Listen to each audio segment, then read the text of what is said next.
This video is being made for the BK Configuration Guide, Config Process, Pass 4 Major Customization webpage.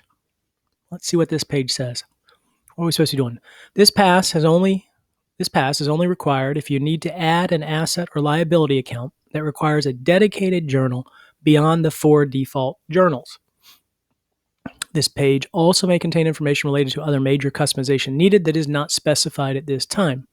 Nice placeholder. Okay, so what that's saying is, over here we're in the demo data file. If we go to the chart of accounts, we currently, the file by default comes with two checking accounts pre-configured and 2 credit cards pre-configured. What happens if you have a third checking account or a third asset account that needs its own journal? Mind you, the inventory account does not need its own journal. In our system, in the demo data, we've decided that it didn't. And because we're not going to track inventory one record at a time in here, we'll just make adjusting entries via the general journal. So back to where we were, which was, let's pretend that we have another checking account. Maybe we have 3 checking accounts. Maybe we have 2 checking accounts as a savings account. Bottom line is we have another checking account we need to add.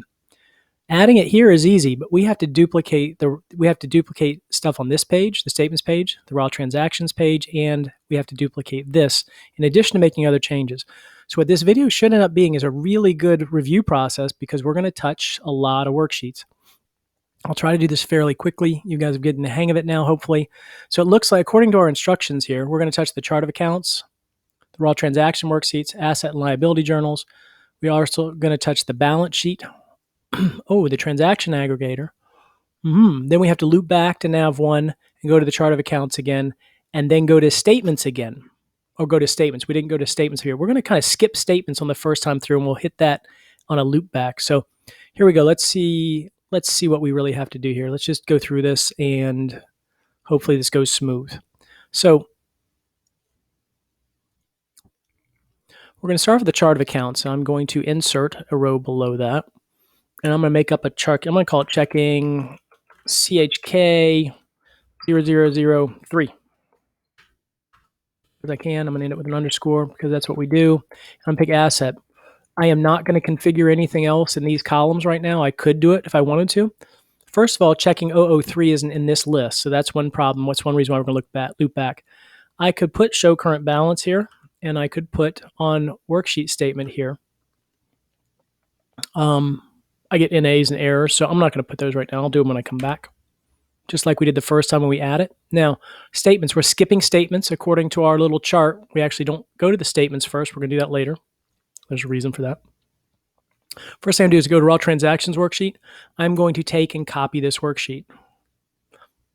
The worksheets themselves, the checking and the credit card raw transaction sheets are generally the same, except that the first credit card transaction has additional functionality related to the corporate credit card account.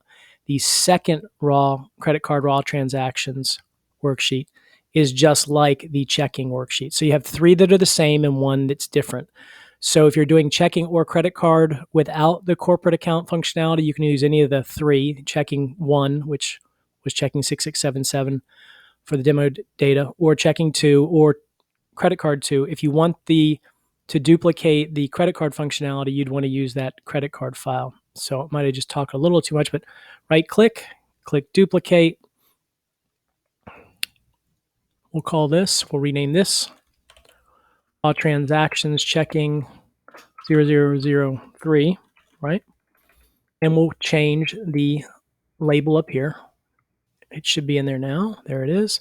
Okay, so in the first setup when we came through here, we just changed up here and here. The only thing we added here was we just had to make another worksheet to accommodate. We're going to do the same thing now with the journals.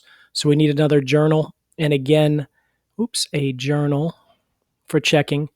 I can just copy this journal here. Both the checking journals are the same. The first credit card journal has the extra functionality for the corporate account, and the second credit card journal does not. So the second credit card journal is like the 2 checking. So I'm just going to click this. Click duplicate.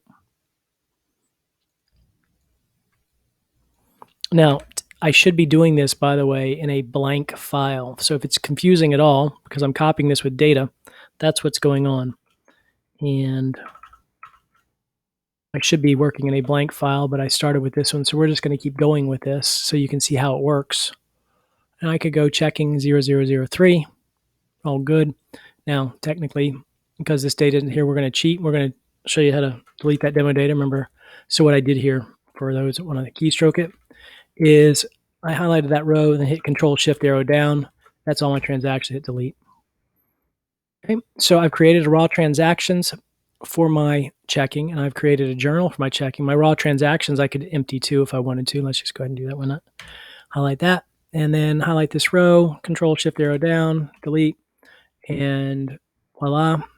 Now, what was my instructions? What did they say next? We do raw transactions. We duplicated a journal, and we renamed it and did the headers. We go to the balance sheet. We got to go to the balance sheet. Now, you just saw a video on config 3 on how to do this. So we added a checking 003, right? So we're going to go right here. So I highlight a checking 002, insert one below, pick checking 003, and open this up. And whoops, get down to there, highlight all that, copy it down. It's pretty hard to find any software where you can do this level of addition, modification, and addition quickly. This is turning out quite nice. So we've done the balance sheet. Now we go to the transaction editor. This is a key. So we've got it going. We're going good so far. We're going to go to the transaction aggregator. You haven't gotten this formally, or have you? I can't recall. This is where all the journals, the one-line journals, feed into a single data table for manipulation, and then this is also where we calculate the second value that goes with any one-line journal to get it prepped for a two-line journal, and we do the conversion of signs here if it's the same sign or a different sign for the second part of the two-part record to the double entry bookkeeping. So anyway, this is the cell that's of importance to us. This is the one that does the magic union. What we're going to do is we have a checking account, and there's checking 1 by default. It was renamed. There's checking 2. There's credit card 1. There's credit card 2. So I want to add, you don't have to add it in this order, but I would get in the habit of doing everything, doing everything in a logical order. I'm going to hit Control Enter there. I got kicked out because I hit Enter, and I hit Control V. Now, the only thing I need to do here is change that to checking 003, and voila. Now, if you shouldn't have any issues with this. If you notice, there is no semicolon here. That is correct because it's the last part of a string of these. This is basically the equivalent of a SQL union call. There's part 1, colon, semicolon. There's part 2, semicolon. So there is no semicolon here by default. And I was going to say, if you ever try to replace this last row, you'd have to put one in, but you shouldn't because you're only going to be putting in a checking account or a credit card. So you'd always be copying something that has a semicolon. And again, if you saw me, I accidentally kicked out. To do a carriage return here, it's Control Enter, not Shift Enter, and not Enter, but Control Enter is how you do that. So anyway, we did that. Oh crap! And hit Enter to get out of there. We've just added this, so we've added that new table to our union. So that's the key part to make all the functionality work. What's our next step? Okay, now we're ready to loop back to nav1. All right, so we come back here. We now loop back to nav1. We hit the refresh button. Now, if you will recall, what we're going to get now is we get it to add those other worksheets that we just added. There's that checking 003, and then there is checking 003 journal. I don't like the order it's in. I'd prefer to move these to keep them in order a little bit better, but you get the gist here. So it's going 6677. I'd rather see 6677, 002, and 003, but they're all hidden. So I'd have to unhide them to do that. But that's what I do as I continue to organize it. But for now, we're all good. Now I go back to my chart of accounts, and because I hit the refresh on nav1, that value is now here. The worksheet name for checking 003 is now in the list. And look,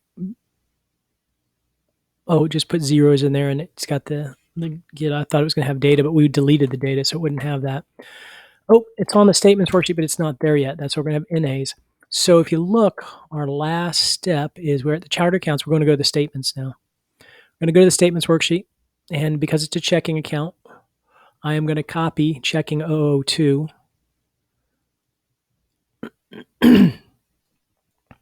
What I have to do is copy this block of data. I'm going to go Control C. Now I'm going to go Insert 27 below. So in theory, I've inserted enough to paste it. Now I'll go Control V. See if I did that. Okay, that's fine. So now I have another block in here. I can change this to checking 003. That's all good. There's one last thing you have to do in here, though, to get this set up. You have to come over here into these equations right here in this cell right here. And you need to change the name of the worksheet twice. Checking 003 and checking 003. That's the critical piece there in that setup that people might miss when they change that. That will get you all set up. Now remember, there's also a hidden column here that is another alternative for this calculation. If you used it, you would also need to change that to checking 003. So let's just do that while we're here.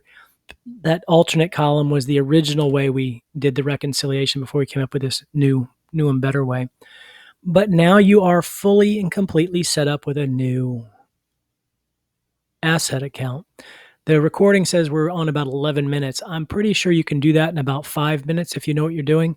Having this checklist here helps. And once you've done it a half dozen times, you might even be able to do it in 3 to 4 minutes, I would imagine. So this video takes care of everything on this major customization page for now. If you scroll down here, we have a visual for it. So the visual just is this list in prettier form. And I have timestamps next to them. I'm not sure how good they are. Maybe sometime I'll come back and do a little time study and see what it really takes. Down below, we have a document that is major customization. And if I recall, this is actually a fairly good document that goes worksheet by worksheet. Let's see. Yeah, it goes worksheet by worksheet and tells you exactly what to do. So if you watch the video, but you don't want to come back and use it for reference, you could print this thing out. And if I've missed anything or done anything wrong, or you see something that you wanted to do better, you can make notes in this. You can also just go File, make a copy, and a copy will be on your Google Drive to digitally edit.